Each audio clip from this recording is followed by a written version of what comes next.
you been holding that wire to the coast open? Yes, sir. San Francisco's ready. Go ahead. Hello, Frisco. Hammond talking. Yes, Mr. Hammond. This is Walt. Were you able to pick up Professor Howland's test? Yes, sir. The reception was marvelous. The images were much clearer than we've ever been able to televise. It came through on the micro-Europe wave and was using about 289. All right, thanks. Goodbye. This should convince you we've got to fight to maintain our position with any weapons we can utilize. We're caught out on a limb, but we're going to fight for what we've got, and more. What are the chances of our engineers hitting upon the same idea? Remember, he hasn't even protected himself with patents. We knew that when we offered him $5 million for the rights to his discovery. This latest invention of Howland's is what we've all been afraid of. We're coming out on top, but we may have to prescribe a drastic cure for... Did you send for me? Yeah. Come right in, Grayson. Gentlemen, good afternoon. How do you do? Cigar? Thanks. You realize it's possible for a man of experience with brains and ambition to go far in this business? Well, I've got the ambition. We've got to be ready for any eventuality. One jump ahead of the other. We've picked you for a definite job. It's worth almost anything to this company that you make it worth. You can be valuable, a supremely valuable man. And valuable men receive their just rewards on earth, not in... Certainly. From now on, you become a sort of employee at large. Understand? Yes, perfectly. You're interested in getting... The less we know of the details of what you're doing, the better. We want results. 2 old-fashioned cocktails, darling, please. And 1 dry martini for Dr. Schofield. And be sure it's very, very dry. Hello, Schofield. Hello. Oh, I'm sorry I missed you yesterday. We docked last Saturday, but I had to run on to Washington for a few days. Are you going to be here long this time? I'm sailing again on the 20th. Another criminal case? No. There's a conference of brain specialists being held in Berlin, and they've invited me to address them. It's weird, the way you can diagnose a living brain. All the credit should go to men like Jim, who devote their time and money to develop the devices we use. We may invent things, but when you fellows get hold of them, you use them for an entirely different purpose. It's no sense you're trying to hide your light under a barrel. All Europe's wondering what this latest development of yours is going to do to television. That reminds me, dear. Here's a wire I just received. They picked up the test in Vancouver perfectly. Oh, that's wonderful. Wonderful. Congratulations. This sounds like a meeting of the Mutual Admiration Society. It can't be that you 2 giants of the scientific world are embarrassed at the sight of a little girl like me. Do be sensible, June. You think I'm sensible even if Mother doesn't, don't you, Doctor? I think you're Now, be careful. Your professional reputation's at stake. very charming. Thank you.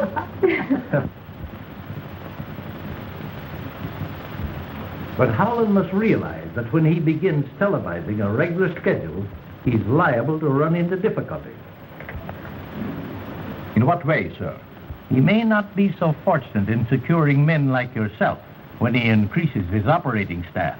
I don't think there will be any difficulty.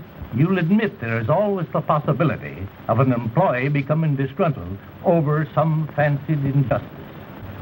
Dissatisfaction always leads to temptation. There's always purchasers for valuable secrets. I see what you mean. However, I doubt you'll be able to convince Professor Howland. Think it over. Goodbye. Goodbye, Mr. Barry. Hello. Oh, hello. Package. Really? It's Time Magazine. Oh, here you are.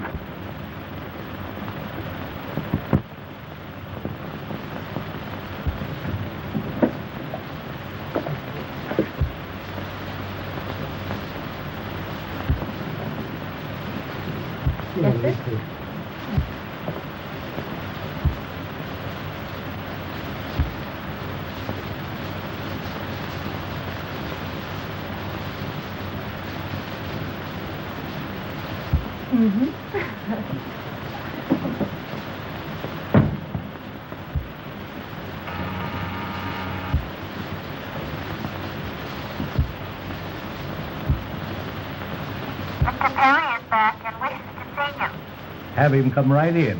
Yes, Mr.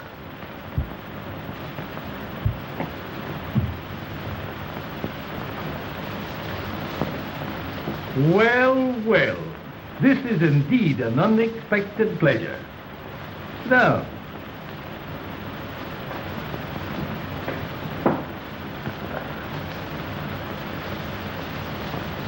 Been doing a little thinking? Yes. You weren't able to convince Howland.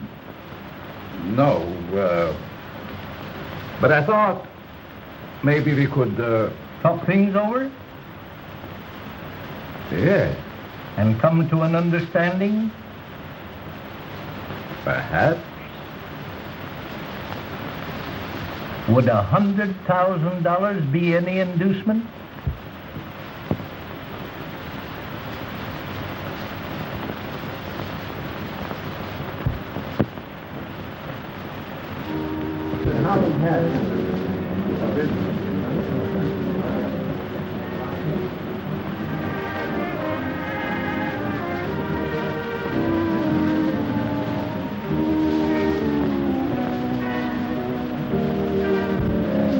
The last word in patriotical television, which I'm going to show you tonight, is so big that I'm really frightened every time I think of it, Ed. Why? Too many people realize its tremendous importance. You've had office for it, I suppose. Naturally, every company of any size in this country and abroad has been trying to secure the right to use it as I do, and further, to purchase it outright. Oh, I can recommend this brandy. I think I will. What? Over an island far over the sea, there is a collie whose way. I'm sorry, I couldn't get away. Oh, I beg your pardon. Disappointed? Not exactly, but you see, I promised to meet Dick here right after dinner. And instead, you ran straight into my arms. I did not. Certainly you did. I certainly did not. If I hadn't been here to catch you, what would have happened? I'll show you.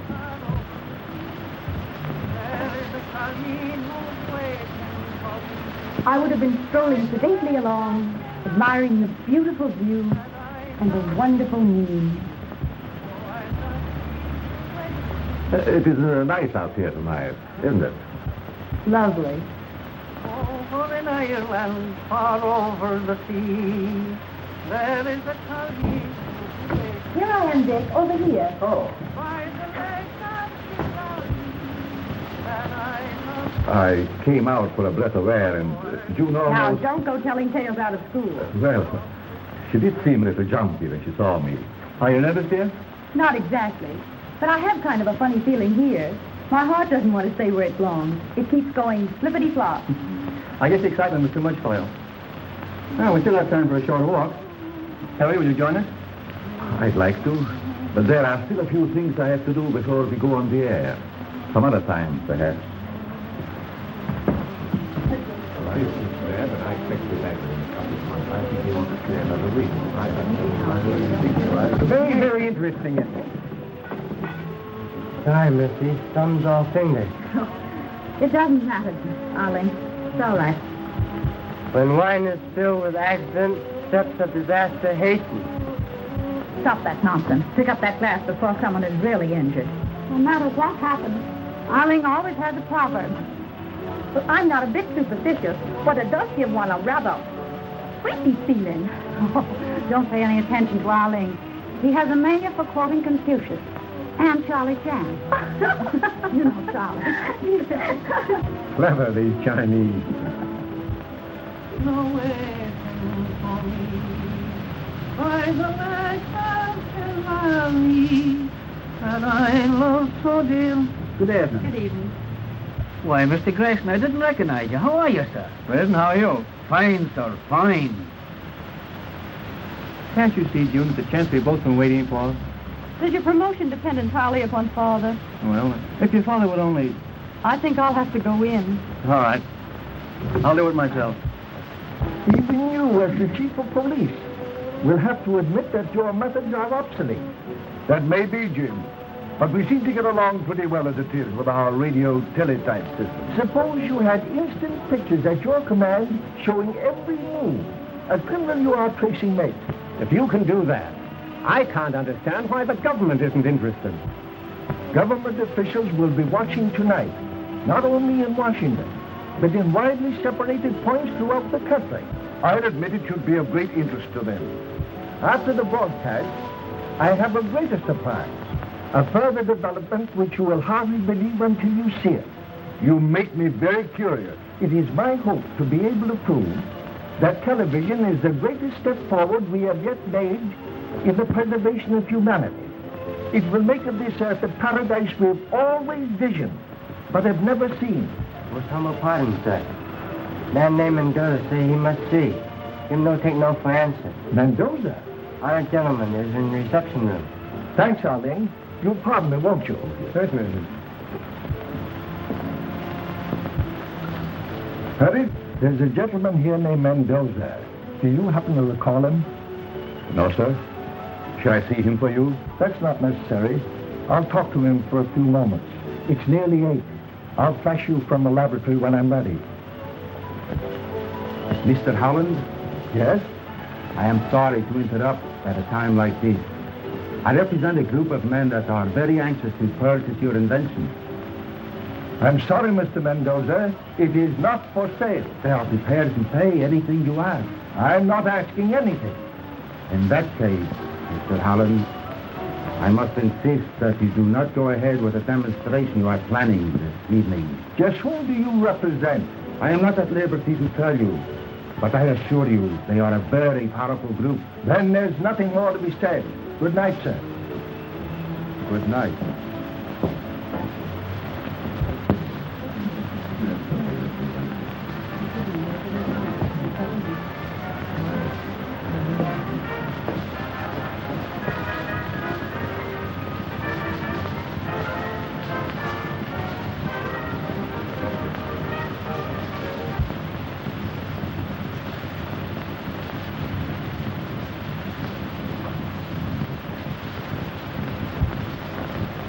This is James Howland, owner of experimental station ZY3, located at White Plains, New York, televising on a sight channel of 3/4 meter.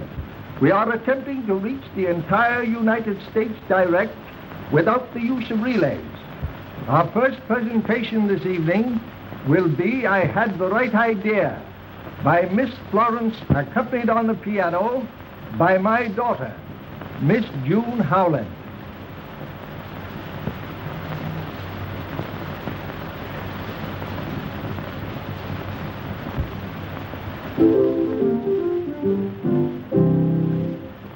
I had the right idea when I picked this night. The moonlight is perfect, the stars in the sky simply sparkle and dance, just like the love in your eyes. I had the right idea when I picked this night. The air feels as though it is filled with the glow. Desire and romance, I'm in a heavenly trance.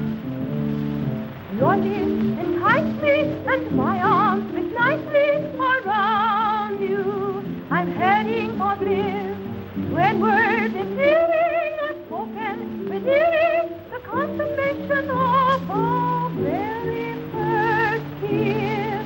I had the right idea when I picked this night to tell you I love you. I think you're divine, and I want you to be forever so mine.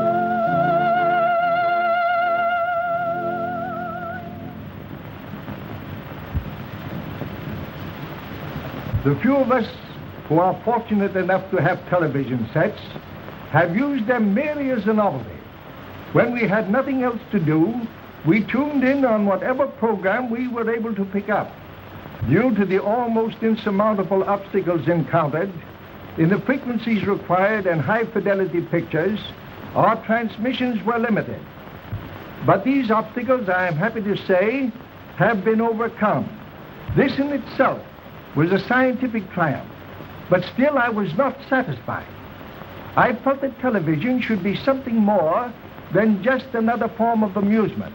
Therefore, I continued my experiments. I'm now going to show you the latest developments which deal with the transmission of television in the quasi-optical region. It is now 1:15 in Paris.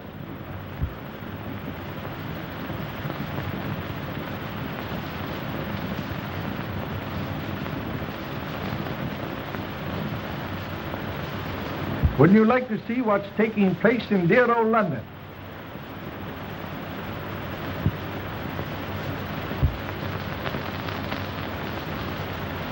London still has its fog. The fog in London is a little too much for us. Let us try the other side of the world. There's a spot that's very fascinating.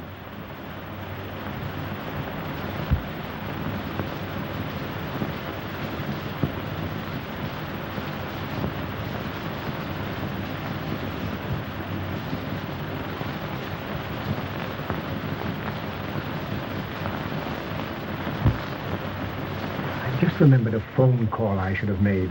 Do you mind? Certainly not.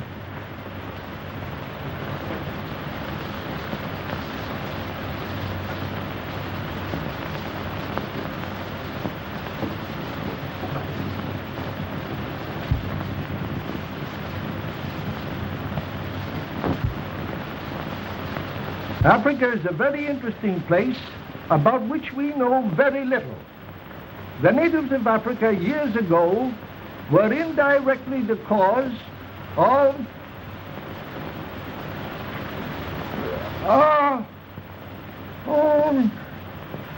civil war. Turn on the lights, Perry. Somebody turn on the lights. Turn on them lights. What's the matter? What's happened? I don't know. Mr. Howland has probably fainted from overexcitement. Oh, but... Everyone, please remain here. It's all right, dear. Say, there's something happened at the Howland residence. Yeah, we're covering it right away. Hello. Kitty Anderson's desk. Get me the Howland residence. Quick. No. Me no understand what happened. Hello? What? No, me no can say.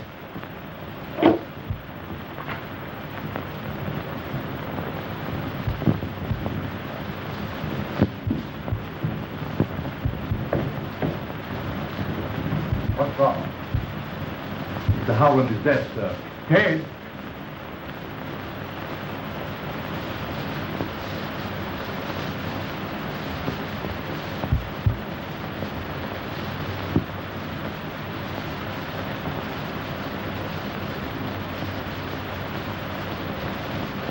When did you leave the drawing room? During the televising of China. It seemed to be out of focus. I thought something was wrong in the laboratory. Something was. Is that thing still turned on? No, Who shut it off? I don't know. Did the watchman let you up here? I didn't see him. You sure? Of course.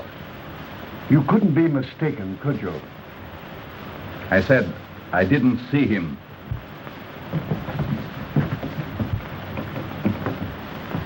It would be better if you didn't. Come, Mother.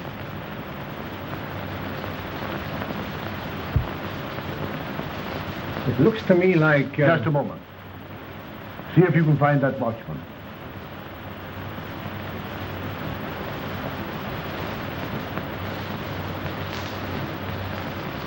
Now, Doctor. The last thing I want to do is thrust a murder on you, Nelson. But this certainly looks like it to me. You believe that the blow on the head caused his death? At the moment, I'd be inclined to say that it did. What's that you have there?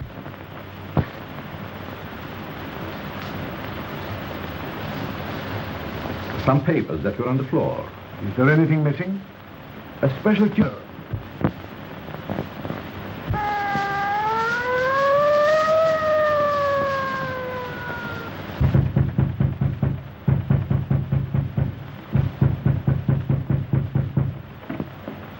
Mr. Squire. Hello, Chief. Hello, boys. Now, I want a man stationed at each door, and I don't want anybody to leave this house. Fraser, you get a couple of boys and go up to the laboratory. Tell the coroner to phone his report to me here. Yes, sir. All right, sir. Refusing to let any of us go. But how could we be implicated? Well, there's no use worrying about that. It's merely a matter of routine. I hope you're right. Is it proper to infer you come on business connected with homicide? Never mind about that. Tell me what you know about Mendoza. So sorry, but humble servant know nothing about honored gentlemen. You sure of that?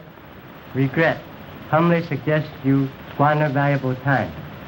Say, tell me, just how long have you been interested in television? Since student days in China, have honored to be one of 12 students sent all over the world to learn from masters. Did Howland know that? Such matters are not yet presented. Wonderful. Too bad it was out of focus at the spots, isn't it? You must be mistaken. The detail was perfect. You're certain? As a matter of fact, I've never seen anything quite so clear. It was a revelation to me. Did you, by any chance, notice anything just after Howland fell? You mean the shadow that flashed on the screen? Yes. Could you tell what it was? It looked to me like the reflection of a person going toward him. Did you see Miss Spencer leave the laboratory? I sure did, with her sweetie. Shortly after that, I started to light me pipe when somebody snaked up and grabbed me from behind. Oh, I'd like to get me hands on him. Think you could recognize him? Appreciate for Howland's invention. Who hasn't? Of course, you're interested in it from a business standpoint.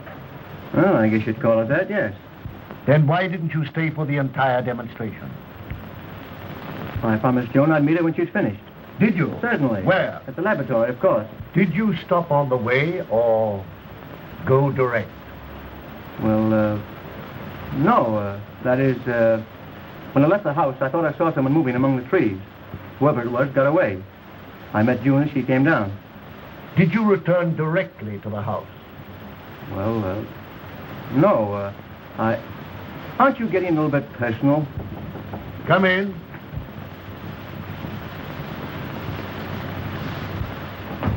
Did you all want to see me, Mr. Chief? Yes.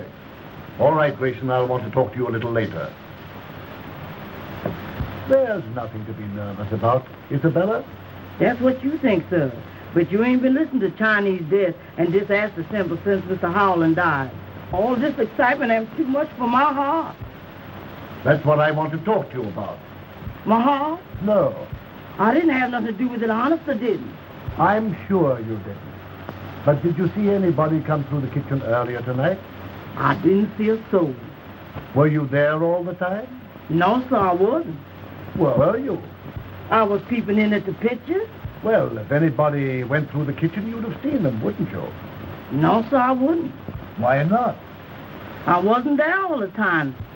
If you weren't in the kitchen and you weren't in the drawing room, for goodness sake, where were you? I was... Where were you? Oh, Mr. Chief, please.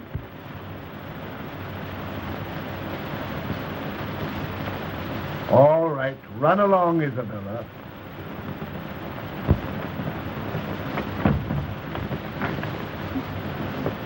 Is my face red?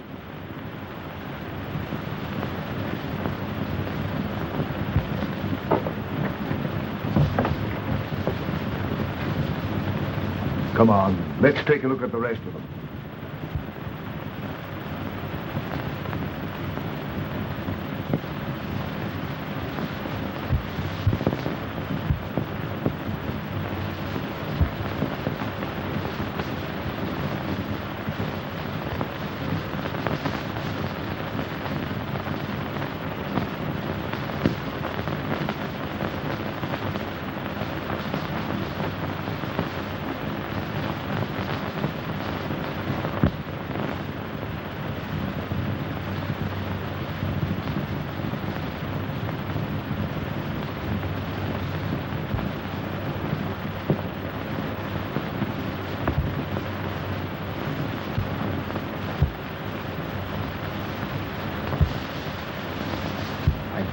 center of attraction.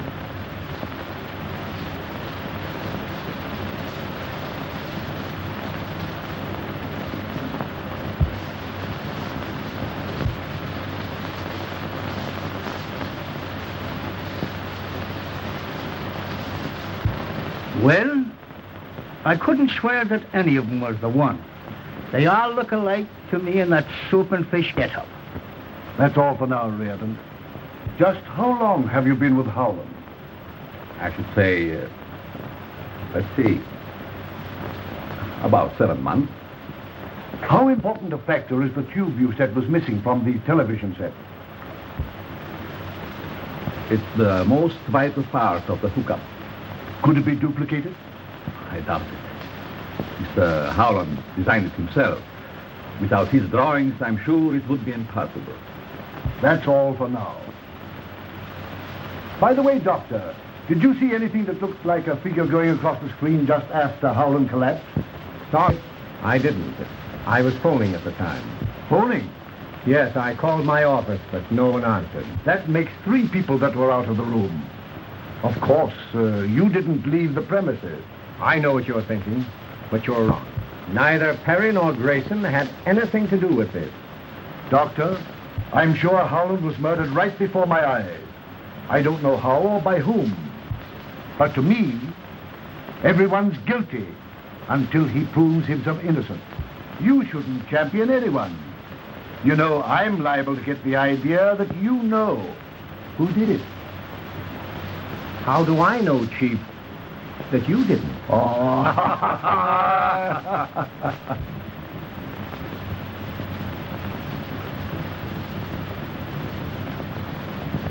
Oh, Lordy.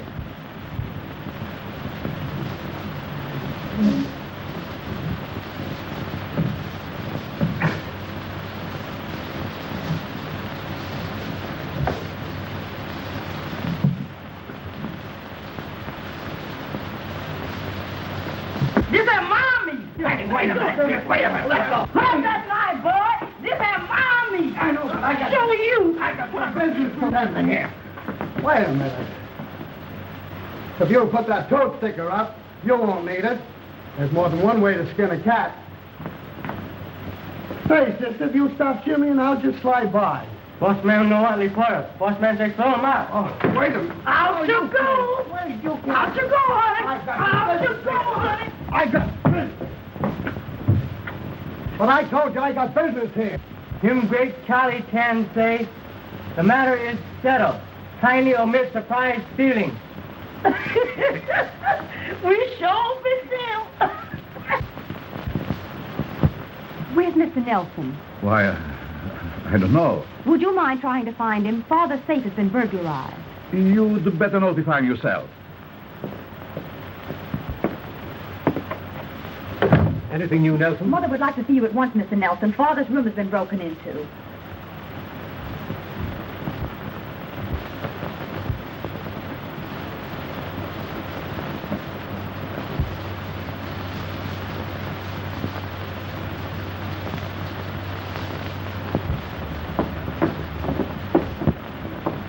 Everything's just as I found it. I haven't touched a thing. Would you know if anything has been taken? I'm sure I can help you, Mr. Nelson. I'm familiar with most of Father's things. If they only wanted to rob my husband, why did they have to kill him? It is very evident that someone in this room removed those prints from Mr. Howland's safe. Everyone is more or less under suspicion. And I'm asking that you all submit to a thorough personal search. A matron will be here in a few minutes, and I am sure the ladies will have no objection. I never knew a policeman was as nice as Mr. Nelson. I suppose the only time you've ever met one was when he yelled, "Pull over there, lady. Where do you think you're going, to a fire?" Nobody is to leave this house until those papers are found. I'd advise you, gentlemen, to submit it. Because if you don't, I'll hold every one of you for the next 72 hours. And I assure you they won't be the most pleasant hours you've ever spent. Well, I have no objection.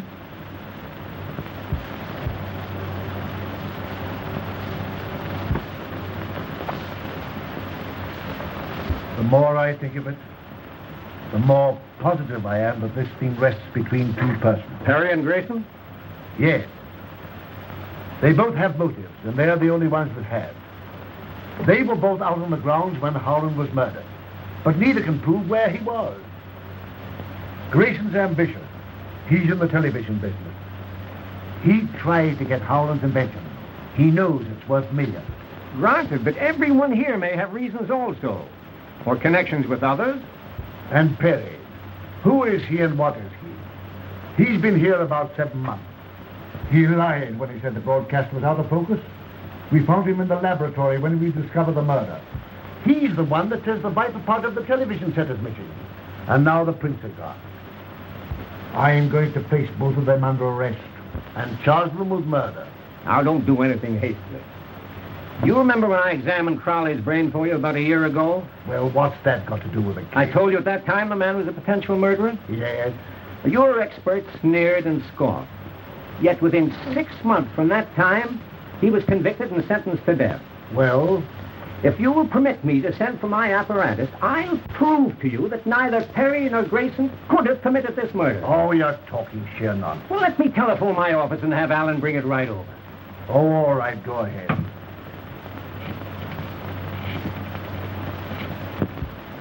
You'll notice the nerve centers are invested by 3 membranes, which lie between them and the bones that form the walls of the cranial cavity and spinal cord. Yes. If part of the skull were resting on the medulla oblongata, it would materially diminish the faculties of perception. Does that indicate a criminal tendency? Undoubtedly. Alan, it won't be necessary for you to go back to the office tonight. Thanks, Doctor. I forgot to mention before. There was a call for you over your private wire about 8:30. Oh, that's all right. It couldn't have been anything of importance. Thanks, Perry.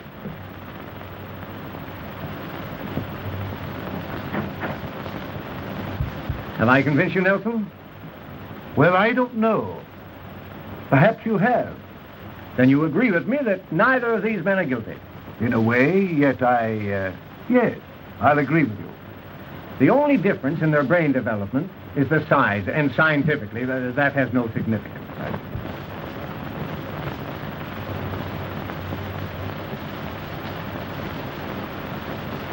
Pauling, scotch and soda.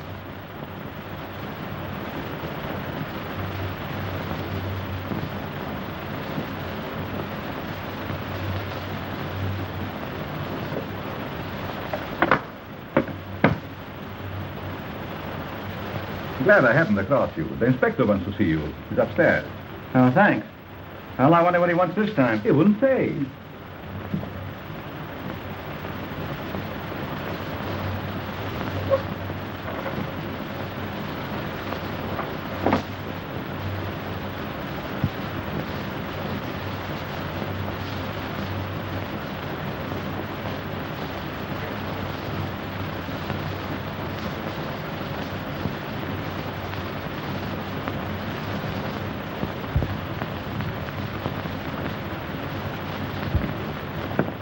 Inspector, you sent for me? Huh? No. Well, he... Funny. We're getting a little close in here. Yes, it is rather warm. Where are you going? Out for a little air. Sorry. My name is Perry, and Chief's orders, nobody leaves this house. Names don't mean anything.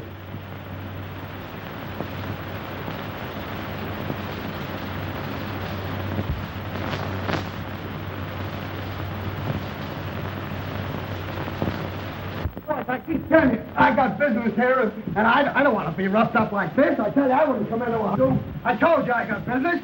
I keep telling you I got business here. Can't you understand?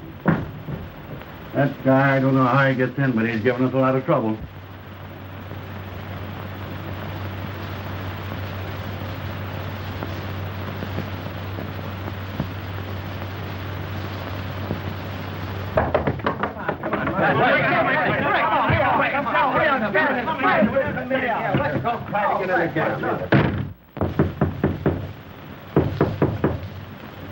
You mugs don't quit rapping on here. I'm going to chase you all out of here. What do you want?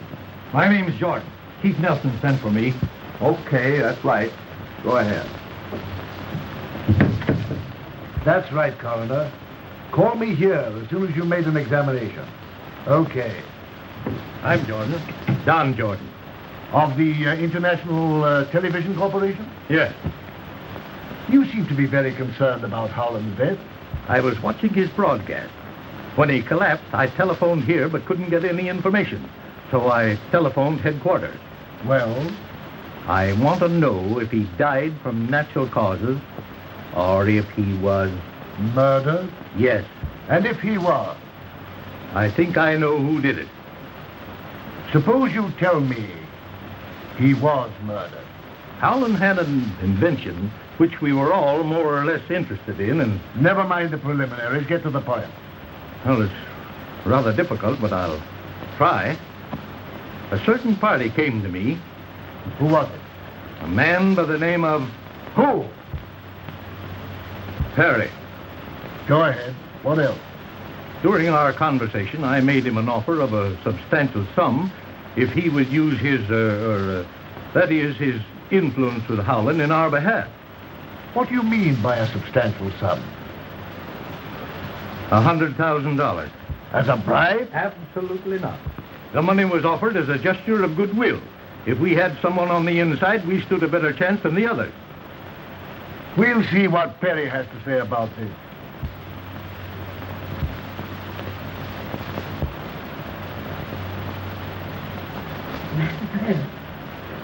Oh, Lordy, Lordy. Oh, Lordy. What's this all about? Master Perry.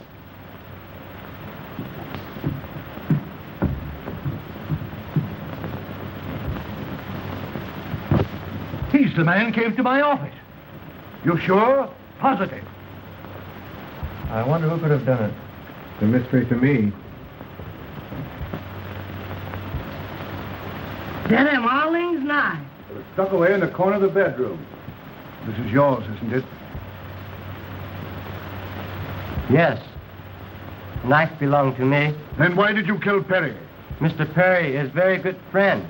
Chinese do not repay friendship with death. You're lying. You know you killed him. Charlie can say, sometimes look frightful liar. Take him to his room and see that he doesn't leave there. Nice to say, he who takes what gods may send has learned life's most important lesson.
We got this thing here going on for going out to stay. Well, I got business. Yeah? Say, listen to the way I come in. I got business in here. Boys, have a heart. I got business here. I've got important business here. Well, listen to me, will you? Now, You're out. Now stay out.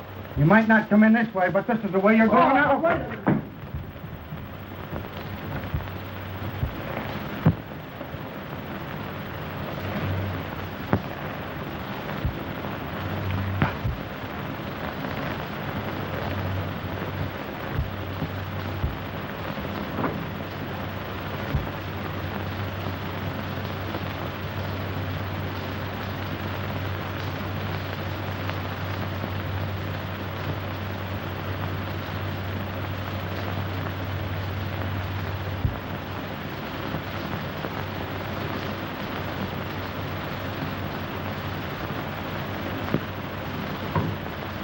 No, thank you. Mr. Nelson, I know it sounds perfectly silly, but I just saw Perry. Why? That's impossible. Now, dear, you're naturally upset and nervous. That doesn't alter the fact that I saw him. Don't you think you'd better take something to quiet your nerves? June, where did you see him? In the upper hallway. Oh, Lordy, Lord, I done seen a ghost. Oh, I done seen a ghost. I know I seen a ghost. Oh, Lordy, Lordy, I know I seen a ghost. I know I saw a ghost. Oh, Lordy, damn that ghost again. Did that ever come alive? Mister, don't let him touch me. Be sensible, Isabella. He's not a ghost. What does this mean, Perry? I'm sorry, Chief, that I wasn't able to take you into my confidence before.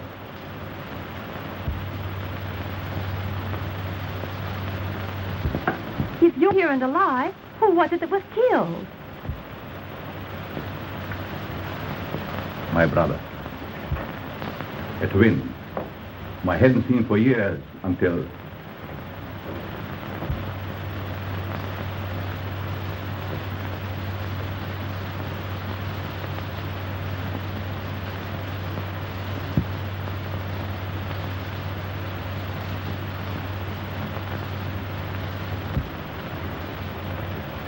Got him all things nice. They're stuck away in the corner of the bedroom. This is yours, isn't it? Yes, knife belonged to me. Then why did you kill Perry?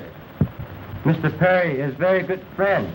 Chinese do not repay friendship with death. You're lying. You know you killed him.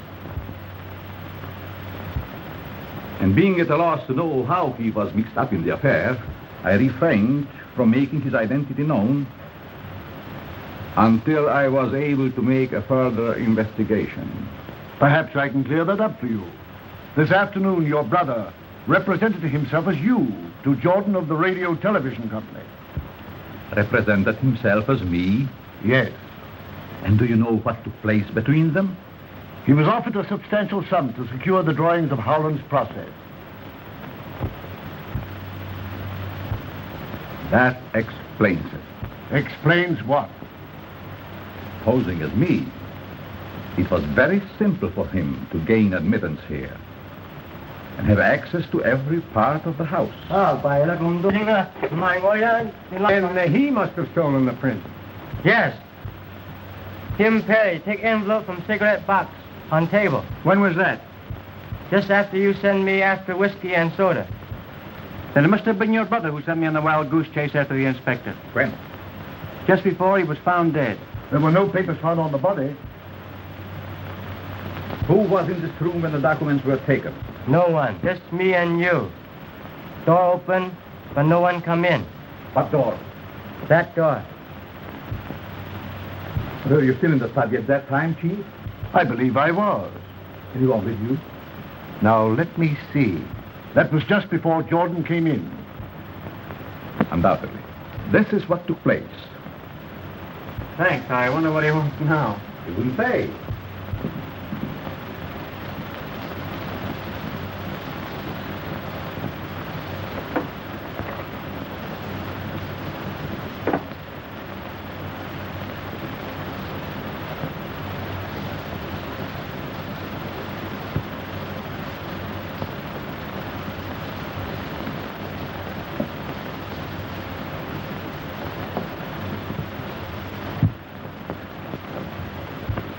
Isn't that correct, Doctor? Yes. I did see you, or rather, as you say, your brother take the papers. Earlier tonight, in view of thousands, Mr. Howland was killed by his own invention. His killing was not accidental. It was a deliberately conceived, cold-blooded execution, cleverly maneuvered so as to give the murderer a perfect alibi. Little did Professor Howland realize the surprise he promised you would aid in discovering his murderer. Tonight, a permanent record of everything televised was made on film.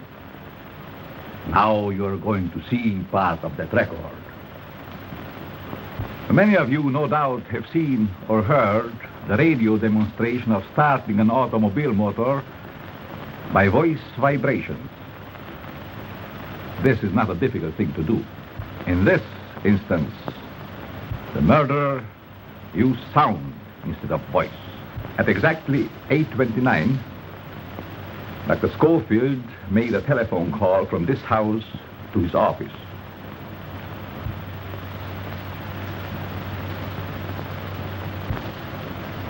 I will now show you what happened.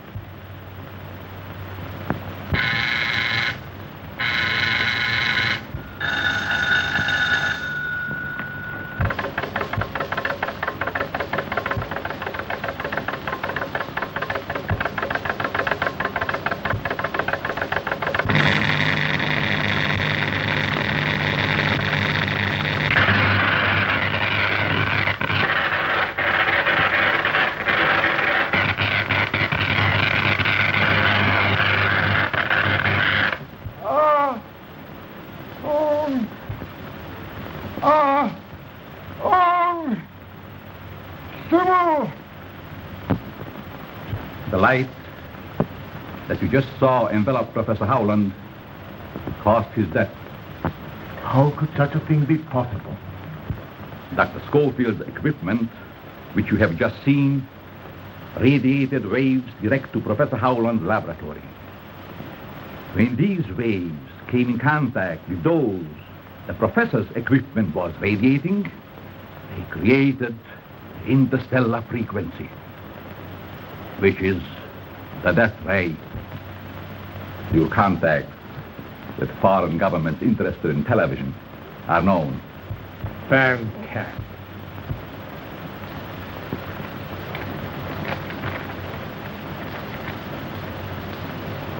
Do you recognize this?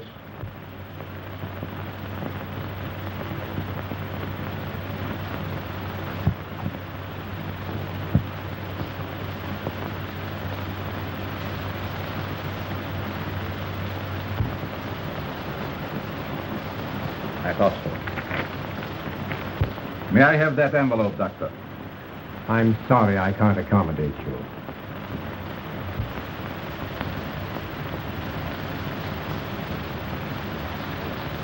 And I object to strong-armed methods.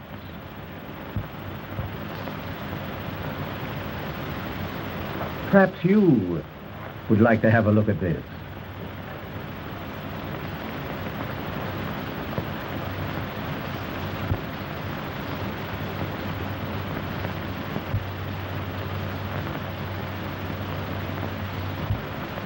There doesn't seem to be anything in this.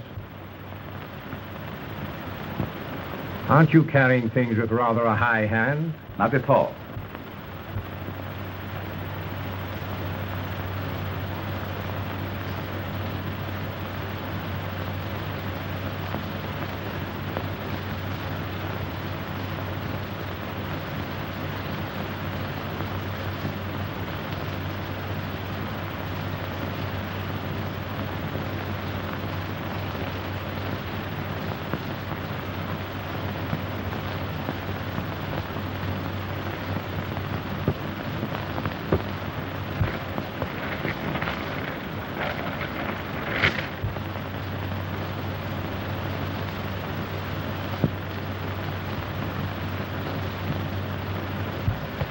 You nearly succeeded in accomplishing the impossible, a perfect murder.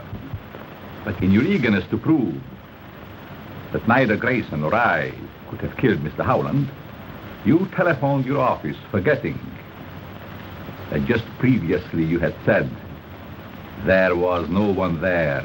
Perhaps it was another number that I called and didn't care to mention it. Trying to be evasive, Doctor, won't help. Because your assistant let slip that your private phone rang about the same time when Howland was killed. That led me to investigate. When you saw the very thing in another's possession for which you had committed murder, you took a dagger from Arlene's room and followed my brother. You killed him, believing the suspicion the knife would cast on the houseboy would let you get away without any difficulty.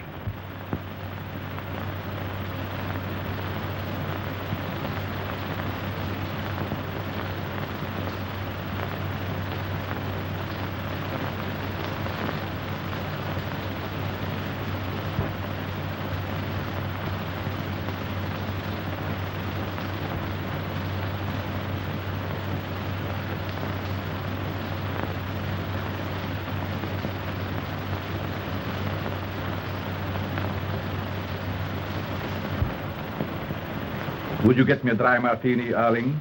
Yes, sir. At once. 2 olives?